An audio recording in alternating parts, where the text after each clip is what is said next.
This guest inherited the ring on display from her parents, who purchased it at an estate sale in the mid-1970s.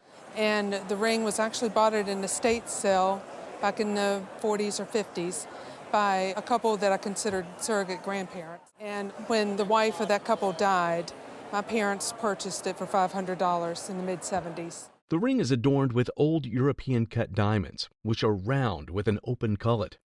At the center of the ring is a fancy yellow diamond. Judging by the style, this ring was crafted between 1900 and 1910. And also the style, we call this a princess style ring. You have really an antique diamond ring. Since the ring lacks hallmarks, we can't be certain of its origin. When this ring was made, diamonds were not being artificially colored, so the diamonds on this ring are entirely natural. Despite being over 100 years old, the ring remains in pristine condition. Given the natural and pure quality of the stones, the ring would be valued at about $30,000. Big difference. Yes. This is a vintage Carnival glass punch bowl passed down through generations in the family. It was originally owned by the guest's stepdad's grandmother, who brought it from Italy. Carnival glass is a type of iridescent glass that was popular in the early 20th century. It was often given away as promotional items at fairs and carnivals, hence the name. Its excellent glass is characterized by its vibrant colors and a shimmering iridescent finish. Interestingly, this incredible punch bowl is signed N at the bottom, which stands for Northwood, a company that was based in West Virginia. Northwood established the company after working with several other glass manufacturers in the United States. This bowl features a grapes and cable pattern with bunches of grapes, grape leaves, and a rope-like band. Finally, the appraiser estimates the punch bowl to be worth approximately, as it is, its value is about $1,500. Okay? Wonderful. Here we have a Victorian garnet and diamond ring passed down through the guest family for generations. Originally owned by her step-grandfather, the ring was given to her as a gift for her 21st birthday.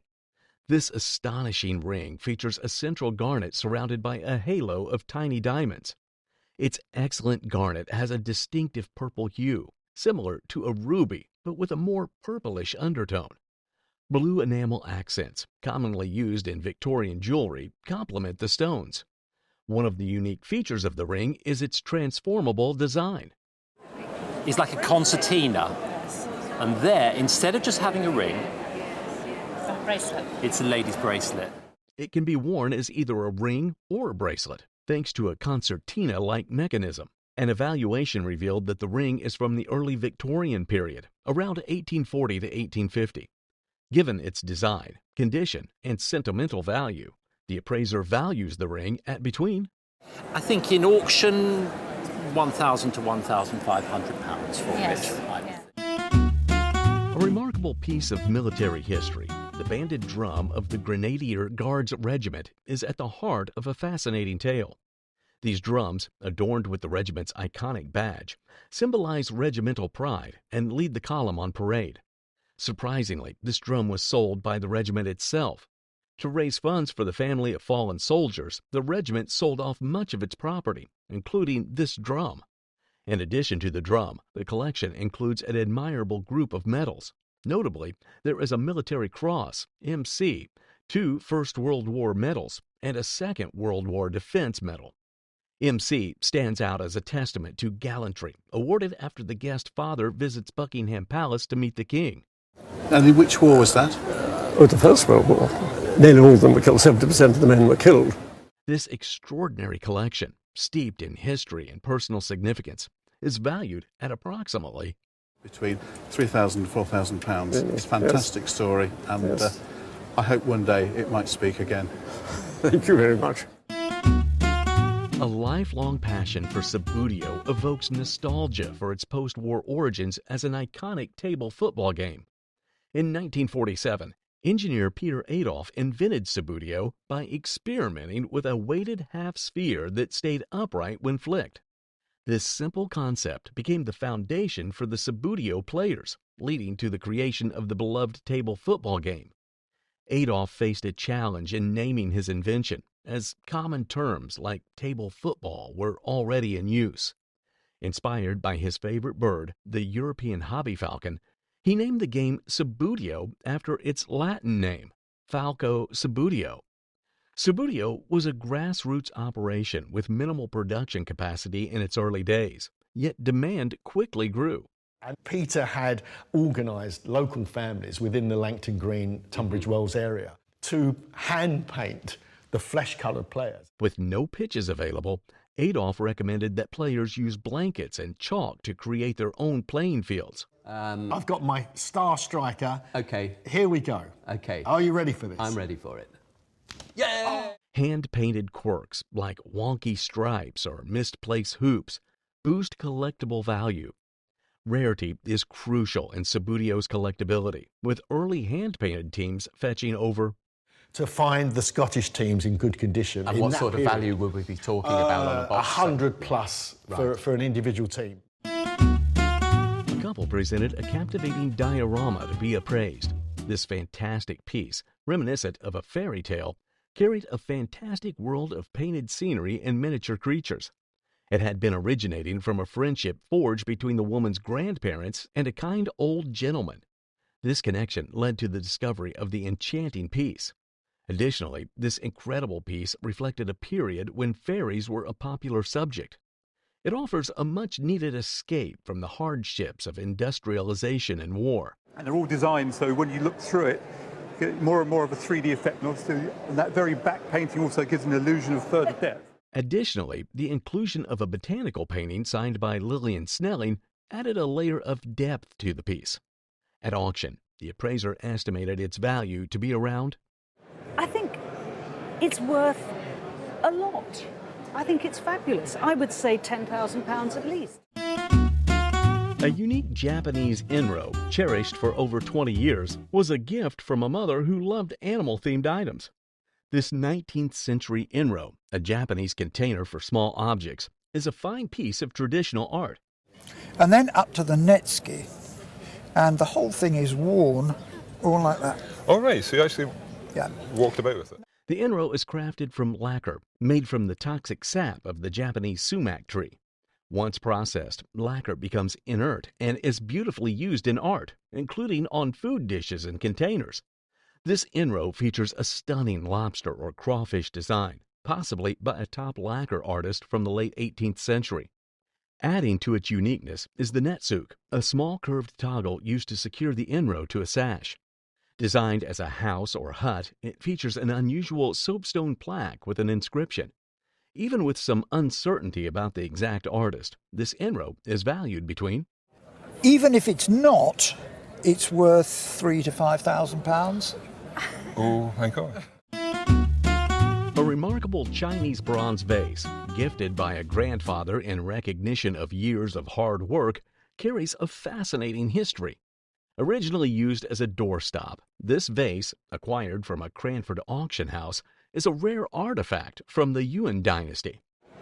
And that ran from 1279 to 1368. Adorned with intricate designs, the vase showcases a blend of fine tracery and more rudimentary techniques. Filled with key fret motifs, the cast features swirling patterns inspired by the qilong, or sea dragons. On the sides, dragon-shaped handles contrast with the detailed decoration, showcasing rougher craftsmanship. The handles appear to be formed as if molded in wax, with simple but effective details like a pin-pricked eye. Likely 1,000 years old, the vase shows signs of burial, with dirt residues and a loose handle. If listed in a prestigious dealer's catalog in London, this ancient Chinese bronze could command a price of... I could see it having a price tag of somewhere between £10,000 and £15,000. Seriously? A remarkable collection of rare and iconic military medals steeped in history has been passed down from the guest father. Among them is the Battle of Waterloo Medal, the first medal ever given by the British military. Instituted after the Battle of Waterloo, it was awarded to all soldiers, regardless of rank, as decreed by Lord Wellington himself. Another noteworthy piece in the collection is the Military General Service Medal, introduced by Queen Victoria in 1847. One medal in the collection features 4 clasps for battles during the Peninsular War, making it rare and valuable. Additionally, the collection includes a King's German Legion medal from troops who fought with the British at Waterloo. This medal, along with a German medal from the same period, is also inscribed with the recipient's name. Such an extraordinary and well-preserved collection, rarely seen outside of regimental museums, is valued at around about £12,000. Never. Lovely. Nice. A 19th century landscape painting is presented to be appraised that belonged to the guest husband's grandfather. This excellent painting was inherited after the grandfather's passing in 2003. Additionally, it is signed Wilhelm Velten, a Russian artist born in 1847. Moreover, it was created in 1867, early in Velten's career. While not as known as some other Russian artists, Velten's work has gained significant value in recent years. Depicting a landscape scene, this painting is characterized by its large size, which is unusual for Velten's work. It is in somewhat of a damaged condition, with visible inpainting, craquelure, and a tear. Its canvas has also been mounted onto plywood. Wow. Okay. Now, if it was in a little better condition, you could probably double that. Despite the condition issues, the painting's value is estimated to be between I would give this an estimate of perhaps $15,000 to $25,000 at auction. Wow. Okay. Now, if it was in a little better condition, you could probably double that. This is a unique collection of artwork by John Mellencamp, a renowned musician and emerging artist. Interestingly, the guest had personally acquired these pieces during their time working for Mellencamp. That's me in 1989 with John Mellencamp. We were in the kitchen. She had received the painting and print directly from Mellencamp, who had gifted them as tokens of their friendship. Also, she had witnessed the creation of the painting, offering feedback on the subject's appearance. John Mellencamp was known primarily as a musician, but he was also an accomplished artist. His artistic journey was influenced by other artists, including Bob Dylan, who encouraged him to showcase his work. This incredible oil painting was created in 1989 and featured a vibrant color palette. This painting was very bright and colorful, and I like that because John likes to paint. The print was a limited edition of 20, signed by Mellencamp. It was valued at approximately $2,000 to $2,500. However, the phenomenal oil painting is valued to be around, and they felt for an insurance figure for the painting, for the oil, probably around about $15,000. Oh my goodness. Yeah. Okay. A vintage poster was presented to the show featuring Buffalo Bill, the iconic American showman. So this poster really is promoting him to the ticket-buying public. As a collector of posters, the guest had acquired the piece over 4 decades ago. He had purchased the poster from a Kentucky gentleman for $1,000 approximately 40 years ago. Buffalo Bill was a renowned American performer and showman whose Wild West show captivated audiences worldwide. This fantastic poster showcased various vignettes from his life, including appearances at the Eiffel Tower and the World's Fair in Chicago. It also featured a prominent bust image of Buffalo Bill, surrounded by smaller vignettes depicting significant events in his life. It was printed in America in 1899, advertising one of his performances in France. An unattached banner provided details about the venue and ticket information for French audiences. It included a French tax stamp, indicating that it had been used in Paris. At auction, the poster's value was estimated to be between At auction, I would estimate this poster between $12,000 and $18,000. This guest brings in a collection of vintage mechanical trinkets, each with its own unique charm and intricate movements. The guest inherited these fascinating pieces from their aunt, and he received the collection as part of their aunt's estate. My aunt, when she passed, left a few things, and each of her nieces and nephews were allowed to select some things. I love them because they're mechanical, and you wind them up and the different things happen in each one of them. So he expressed a fondness for the heart-shaped trinket, which moved up and down when wound. It was revealed that the trinkets were crafted by Henry Danker and Sons. This was a family who had fled Nazi Hungary and re-established themselves in the New York jewelry market in the 1950s. They had patented these unique mechanical pieces in 1965. This collection featured a variety of mechanical trinkets, each with its own distinct movements. It was suggested that the collection could be combined to create a captivating bracelet. However, its estimated auction value would be between... If they were coming to auction, I believe they would do an auction estimate of $4,000 to $8,000. Oh my goodness, wow. Wow, thanks, Aunt Alice. That's great. Here we have an amazing gold ring featuring a captivating gold and quartz stone. This fantastic ring had been gifted to the guest by their father-in-law over 2 decades ago. It was revealed that the ring had belonged to the guest's husband's great-grandfather, a miner from Grass Valley, California. An excellent and noteworthy feature of this ring is the gold and quartz stone. But the smaller pieces like this, where we can see the gold veins running right through the quartz, well, they made jewelry out of that. It was a testament to the rich history of California's gold mining era. Additionally, it was a rare and valuable find, often requiring extensive mining operations to extract. This phenomenal ring was crafted in gold with intricate chasing and engraving, typical of the late 19th century jewelry design. Given the historical significance and the quality of the craftsmanship, at auction, the ring's value is approximately... I think the collectors would be happy to pay about $1,900 for a ring like this with quartz and gold from the late California gold rush, the 1880s. This guest father was aboard the USS Tern when Pearl Harbor was bombed. Because he was on the ship, the Tern went over, and it helped the sailors that were killed on the Arizona. Oh, really? Yeah. Which is the monument. Right. And he collected these buttons over the years. After the guest father passed away, the guest mother gave him the collection. These buttons were produced after the Pearl Harbor attack. And these were all produced shortly after that period to a great extent. And they were created as an incentive piece to energize public interest in the war effort. Some of the buttons bear the inscription, "Remember Pearl Harbor," which are more common than the others. We also have a button shaped like 3 bombs, which is a much rarer button. Another interesting piece in the collection is a compact with the drawing of a U.S. warship and the inscription, "Remember Pearl Harbor." Altogether, this entire collection serves as a reminder of a tragic event in American history and could be valuable at auction. A value of something between $700 and $1,000. That much? Oh, yeah. Well, some of these pieces just don't appear. This guest acquired the displayed jug about 9 years ago at a garage sale. This was sitting kind of off to the side with a little bee sting crock, and nobody was paying too much attention to him, and I kind of thought, this thing is ugly, but it's unique. And so I made him an offer on the 2 pieces and took it home. The jug is a presentation piece intended to be prominently displayed in a room during a significant event. Its capacity is 20 gallons, as indicated by the 2 Roman numerals near the top.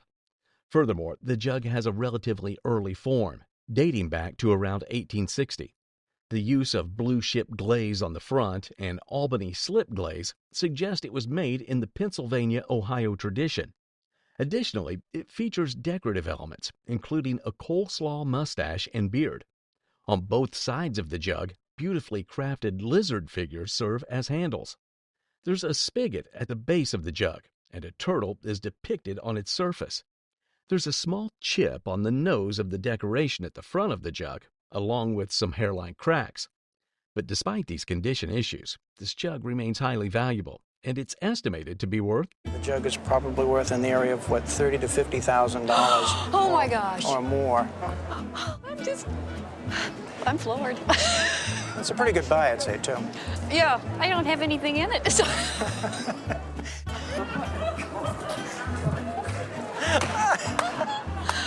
Yes!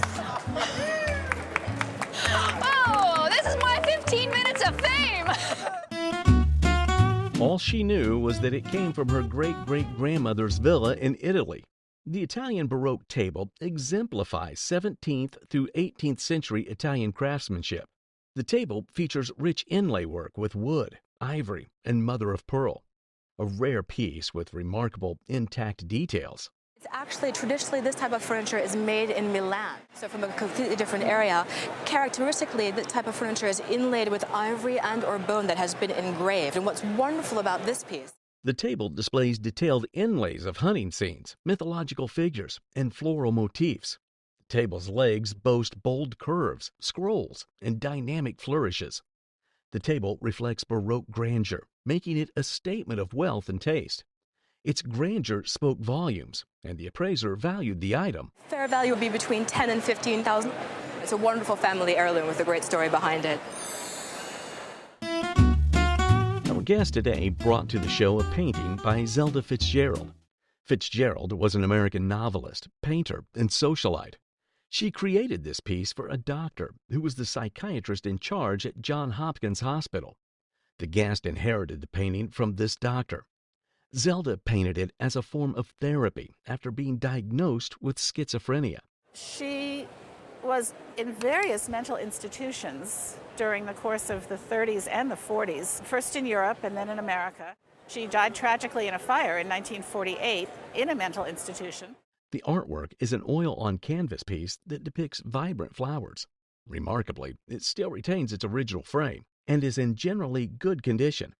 In an auction setting, this painting by Fitzgerald would easily be worth Would be between $10,000 and $15,000. Well, that's very nice. Thank you. Well, thank you. Very excited. I got chills when you told me what you had in that box. On the show today, we will be showcasing various antique objects presented by different guests. First, we have 4 pieces of pottery from the Clarice Cliff Pottery Company. Underneath one of these pieces, we can clearly see the maker's mark, which helps further authenticate it. Can you guess how much these pottery pieces would be worth? Next, we have a beautiful Persian dagger that dates back to circa 1830 to 1850. It features a rosewood handle and is mounted in silver. If this dagger were to come up at auction, can you speculate how much it would be valued? Another item brought onto the show is a late Victorian-era grandfather clock. What makes this clock unique is that its case is English, while its dial is French. We are left to wonder how much this antique clock would be worth. Lastly, we have a Chinese hand-painted Oriental bottle. Adorning this piece is the painting of a dragon with 5 claws, signifying that it is an imperial dragon. How much do you think the Chinese bottle would be worth at auction? This collection belonged to James Mason, a Virginia senator before the Civil War. During the war, Mason was appointed as a commissioner to England to seek support for the Confederacy. Mason and John Slidell from Louisiana boarded a British mail ship called the Trent in Charleston. However, a northern ship intercepted the Trent and arrested Mason and Slidell for treason. Queen Victoria eventually intervened, suggesting that the U.S. release the diplomats. Following advice from William Seward, Abraham Lincoln agreed to release Mason and Slidell, avoiding potential conflict with Britain. Several items from James Mason's collection included a liquor cabinet with CSA engraved on it, a carte de visite photograph taken by Matthew Brady, and a book of the U.S. Constitution with Mason's name inscribed. The real treasure was a gold-washed sterling snuff box with an inscription from A.G.B. Bresford and Lady Milford Bresford. Given in memory of Mason's residence in England as a special commissioner of the Confederate States of America from 1862 to 1866, the appraiser estimated the value of the carte de visite photograph at This carte de visite photograph is worth maybe $100. Due to poor condition, the Constitution book was estimated at His Constitution, which is in really bad shape, is worth a few $100s. The liquor cabinet was estimated at His liquor cabinet with the CSA engraved on the top plaque is worth a couple $1,000s. In the whole collection, the snuff box was the most valuable item and was estimated at In my mind, the sterling snuff with the inscription, that is probably worth between $10,000 and $15,000. How a move led to finding a valuable sculpture by Albert Carrier Belus. A woman talks about how she and her husband got a sculpture from a friend of her husband's mother who was moving and needed to downsize. An appraiser identifies it as a sculpture by Albert Carrier-Belleuse, a renowned 19th century French artist. He explains that Carrier-Belleuse, born in 1824, was a major figure in sculpture and even taught the famous artist Auguste Rodin. The appraiser admires the sculpture's detailed Victorian-era design, which shows a 19th century interest in classical and Renaissance figures. He also points out that the sculpture is in great condition, with a nice patina, some wear, and gilding that adds to its beauty. The appraiser explains that the bronze sculpture was made in sections, which were connected using small pins. He recognizes the sculpture as a key piece by Carrier-Belleuse. While examining the condition of the item, the appraiser said, "At auction, this is a piece that would probably bring in the $6,000 to $8,000 price." Wow. Fantastic. Surcoats were more than just clothing. They also showed status and carried deep meaning in ancient Chinese culture. A woman shared how her friend found a robe in Albuquerque that they thought would look nice in her home. They bought it for her, and it's been on her wall for 23 years. When she brought it to the appraiser, he noticed this robe was special. The robe, a dark indigo surcoat, was worn by a female attendant in the 19th century Chinese imperial court. This was made for them to wear over their regular clothing, so it's called a surcoat, an outer coat. Its value was affected by its condition, missing a collar and a cut-off bottom fringe. However, it still featured beautiful details, like a rainbow pattern symbolizing the division between earth and heaven. The robe was made using kesi, a tapestry technique with separately woven designs. While examining the condition of the item, the appraiser said, $2,000 to $4,000 at auction. Thank you. Thank you very much. I am surprised. Discover the twist in the tale when a prized auction find turns out to be an elaborate replica. The guest had seen an interesting egg in an auction catalog in Atlanta and decided to investigate it further. After inquiring, they managed to buy it for the amount the previous bidder had paid, which was $15,000. Upon presenting the egg to the appraiser, the guest expressed hope that it might be a Fabergé egg. The appraiser evaluated the egg and confirmed that, unfortunately, it was not a genuine Fabergé piece. Instead, it was an intentionally crafted imitation, humorously referred to as Fabergé. While the egg exhibited excellent craftsmanship, it was determined to be a high-quality fake. The split pearls inside were single-cut diamonds, not the rose-cut diamonds typical of authentic Fabergé eggs. The marks on the bottom, which appeared to be Fabergé marks, were confirmed to be fake. The appraiser estimated the current auction value of the egg to be between $3,000 and $4,000. Had it been a genuine Fabergé egg, it could have been worth hundreds of thousands of dollars. The egg was likely made within the last 30 years. Really? Yes. It's a great item, but I'm just sorry to tell you it's not right. Okay. All right, so thank you. Despite the disappointing news, the guest took it with good humor, considering the egg as a potential future container for their husband's ashes. Thank you very much for bringing it in. So I can put my husband's ashes in there one day. You can. The appraiser expressed appreciation for the guest's understanding and thanked them for bringing in the piece. Thanks again. Thank you. You're welcome. Sometimes, treasures found at estate sales turn out to be far more valuable than anyone could have ever imagined.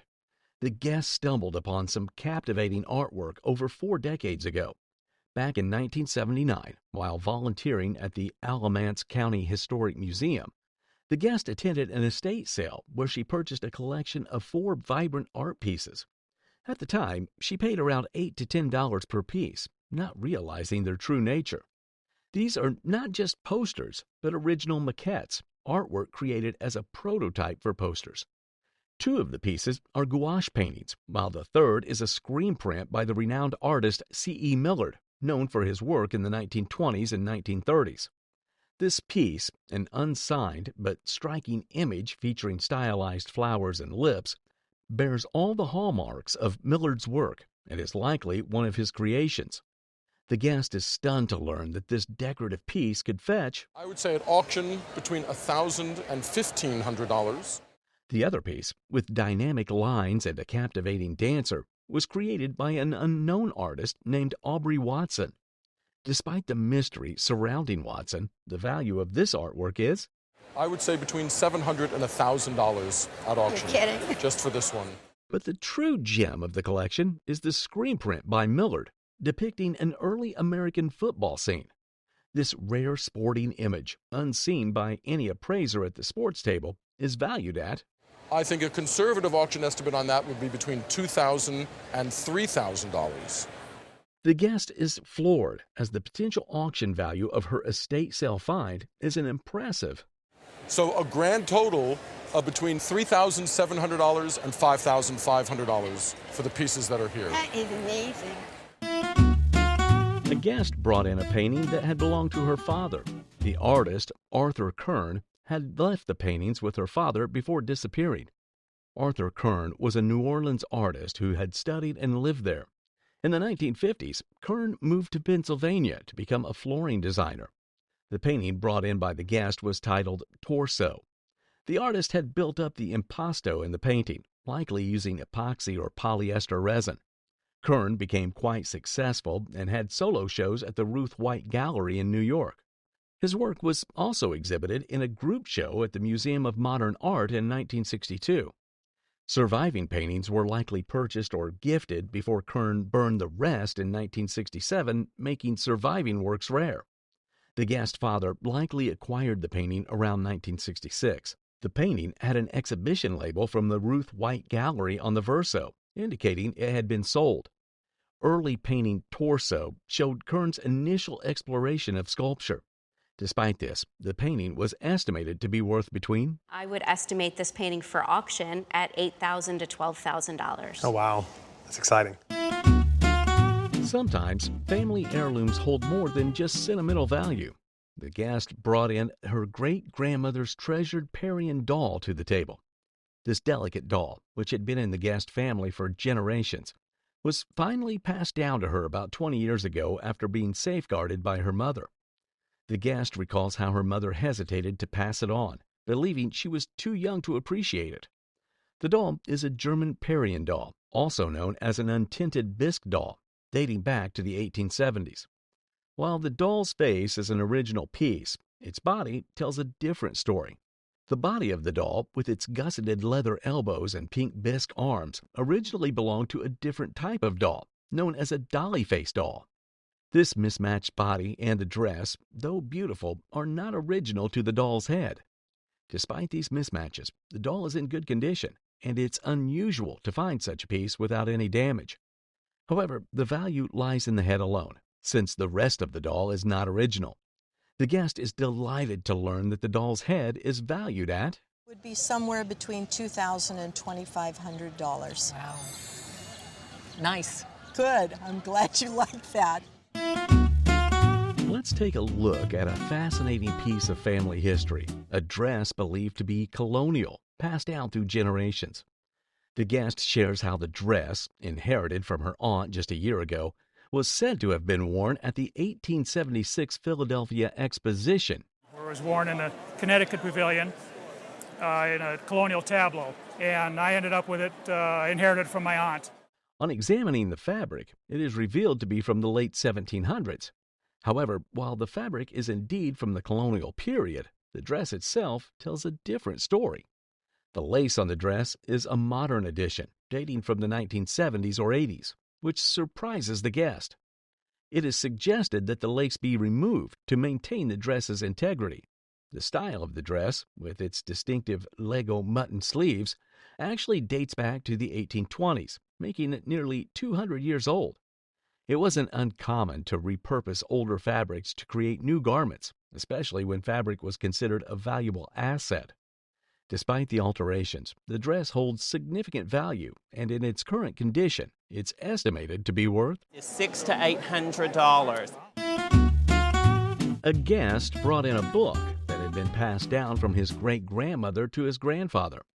The book turned out to be a copy of Mark Twain's The Innocents Abroad, a very popular book by the famous author. It had been kept in a beautiful condition. Unfortunately, upon further inspection, it was discovered that the book was published in 1902, making it not a first edition. Amazingly, the book contained a lengthy inscription and signature signed by Mark Twain himself. Fascinatingly, Twain, whose real name was Samuel Clemens, had written one of his famous aphorisms in the book. The aphorism read, "Consider well the proportions of things. It is better to be a young June bug than an old bird of paradise." Twain had signed the inscription, "Truly yours, Mark Twain, April 4, 1906. It was speculated that the inscription might have been addressed to someone named Rachel, based on a faint inscription. Additionally, the book contained a bookplate with the name Frank A. Dudley, who did not appear to be a recognizable collector. Despite not being a first edition, it was noted that the inscription with the aphorism added significant value to the book. The appraiser estimated the book's auction value to be between, I would put the auction estimate at $3,000 to $4,000. That's kind of what my dad and I were thinking. Oh, you guys had thought that already? We just guessed. If it was a first edition, I would probably be at $5,000 to $7,000. a guest proudly brought in a fan that had been passed down to her by her grandmother about 15 to 20 years ago. This fan had originally been a cherished gift to her grandfather, who was a well-known publisher in New York. Interestingly, her grandfather had collaborated with Mondadori Publishing and Printing in Italy. The fan had been a special gift from someone at the Mondadori to her grandfather. Notably, it was mentioned that the gift was likely given in the 1950s or 1960s. Surprisingly, it was believed the fan was probably French, despite its Italian connection. Experts estimated the fan to be around 200 years old, adding to its historical significance.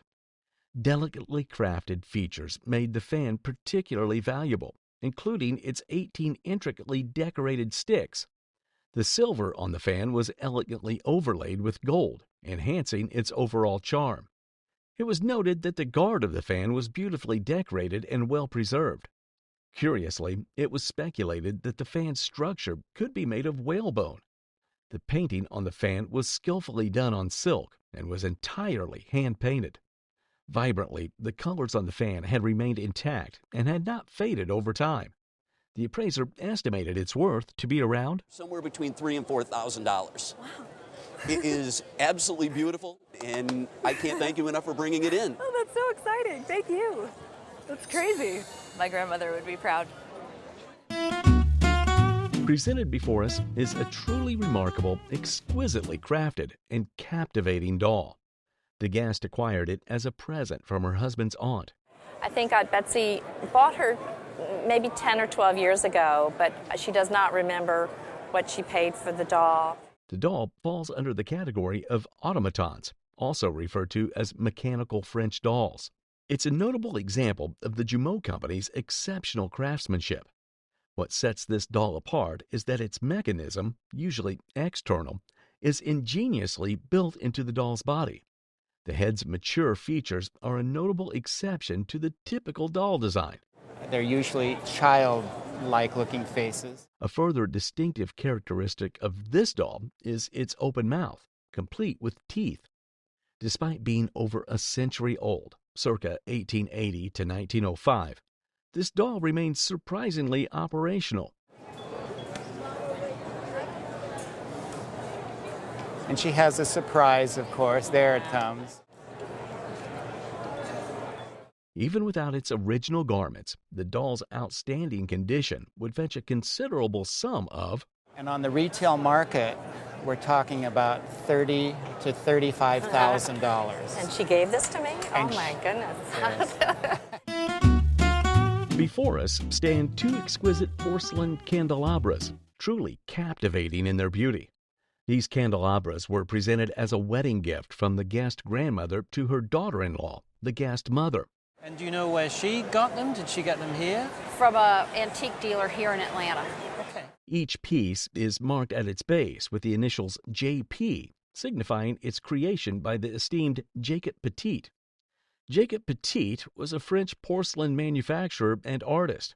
He was a prominent figure in the French porcelain industry during the 19th century and is best known for his exquisite and delicate porcelain figurines, vases, and other decorative objects. Jacob Petit began operations just outside Paris in the 1830s and was active until the third quarter of the 19th century. Jacob Petit's factory produced high-quality porcelain pieces, often decorated with intricate designs, flowers, and figurative scenes. These exquisite porcelain pieces were created in the mid-19th century, circa 1850.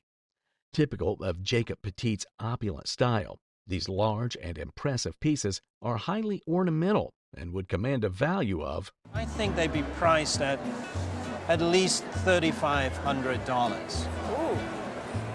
Ooh. And it's possible they'd be priced at $4,000 or $4,500. Wow. Well, now I'm going to give them to my daughter. Okay. We will be showcasing several items today, each presented by different guests. First, we have a bronze figure of a man and a bull. This piece has been stored in the guest garage for about 10 years. How much do you think this bronze piece could fetch at auction? Next, we have a porcelain vase with a floral design painted on its surface, along with another pottery piece. At auction, what do you estimate the pair would be worth? Another item on display is a vintage clock encased in glass. Clocks like this one are highly collectible. Can you speculate on its potential value? We also have a silver elephant figure, crafted with intricate attention to detail. Considering its silver quality, how much do you think this piece could be worth? What we have here on the show today is a walking stick that belonged to Charles Stratton. Stratton, also known as Tom Thumbs, was an American with dwarfism who achieved great fame as a performer. His walking stick, much like other personal items associated with him, would have been a reflection of his unique place in society and his celebrity status. The guest who brought it onto the show decided to sell the piece at auction. Why have you decided to sell this? It's just been sat in the drawer for years and years. At least it's been safe while it's in the drawer, because condition is key here, and it's perfect, isn't it? Interestingly, the walking stick had an auction starting price of... I'm bid at £200 and 10 to start it. At 210. Straight in. Against you all in the room at 210, 220, 230. The price of this Tom Thumbs walking stick steadily increases amongst bidders. More bidders joined in on the phone, making the bidding more competitive. Finally, we have a price for this piece. The walking stick commanded a price of... Last chance in the room then at £340. Finished. Exemplifying the artistry of the Meiji era, these intricately crafted silver insects are a testament to the period's exceptional metalwork. These pieces were acquired by the guest mother during her time in Japan. Each piece is expertly crafted from silver, with finely detailed articulation. Every insect is meticulously crafted to capture its unique beauty. A dragonfly, a cicada that you hear all over the place in the summer, a staghorn beetle. The level of craftsmanship is astonishing, with each insect boasting delicate moving components. Originating from the Meiji period of 1868 to 1911, these pieces were steeped in history. And what happened was, about 1873, there was an edict forbidding the wearing of swords. So all the armorers that used to make sword mounting started manufacturing pieces like this to sell to the tourist trade. The tradition of craftsmanship that produced these pieces was largely extinguished in the aftermath of World War I. Every piece is a valuable treasure, and together they form a collection with a total value of... Individually, they're worth between $3,000 to $5,000 a piece. Holy cats! You're talking like $30,000 to $50,000 here on the table. Oh my goodness. This cherished family painting by the renowned Western artist Maynard Dixon has an intriguing story that goes with it. The guest shares how this beautiful landscape was a wedding gift to her parents, given by the artist himself, who is a family friend. The artist was staying at my mother's parents' home. I think when he was broke, he'd come over there and stay, and he had a studio upstairs in the attic. Maynard Dixon, a native Californian born in 1875, became an influential Western illustrator and landscape painter. Although Dixon wasn't much of a formal student, His early work caught the attention of the legendary Frederick Remington, who encouraged him to pursue an artistic career. The painting is a prime example of Dixon's mastery, showcasing his beautiful brushwork, the simplicity and completeness of his design, and the almost flat geometric patterns. It's signed and dated October 1919, with an inscription on the back that reads, "Autumn Cottonwoods, near Carson, Nevada, 1919, Maynard Dixon." With its rich history and artistic significance, the estimated value of this painting at auction would be? I would appraise the painting for $8,000 to $12,000. So that's a good, as a wedding gift to your parents, it certainly has. The guitar was rescued from a dusty, forgotten corner of an old office, and it turned out to be an unexpected treasure with a rich history. The guest shares how she stumbled upon the instrument over 30 years ago, thinking it was just a child's toy. And at the very back of this office was this canvas case that was moldy and mildewy and just nasty. Little did she know, she had uncovered a piece of musical history made by the legendary C.F. Martin and Company in 1899. This guitar, a Martin 121 model, was once considered a normal adult parlor-sized guitar. Despite its small size by today's standard, it was a prized instrument in its time, crafted with the finest Brazilian rosewood, a material highly coveted by musicians. Remarkably, this guitar has remained in excellent condition, with its original finish still intact. In a retail environment, this rescued guitar could be worth between $4,000 and $5,000. You're kidding. Not at all.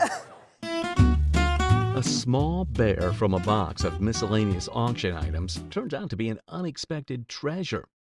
The guest reveals that she discovered the bear buried at the bottom of a box she bought at an auction for around $10. With a fondness for Steiff toys, she was thrilled to find the bear had the signature Steiff button in its ear and some tags. It is confirmed that the bear is indeed a Steiff teddy bear, a rare and valuable collectible made between 1948 and 1952, identified by the U.S. Zone Germany tag.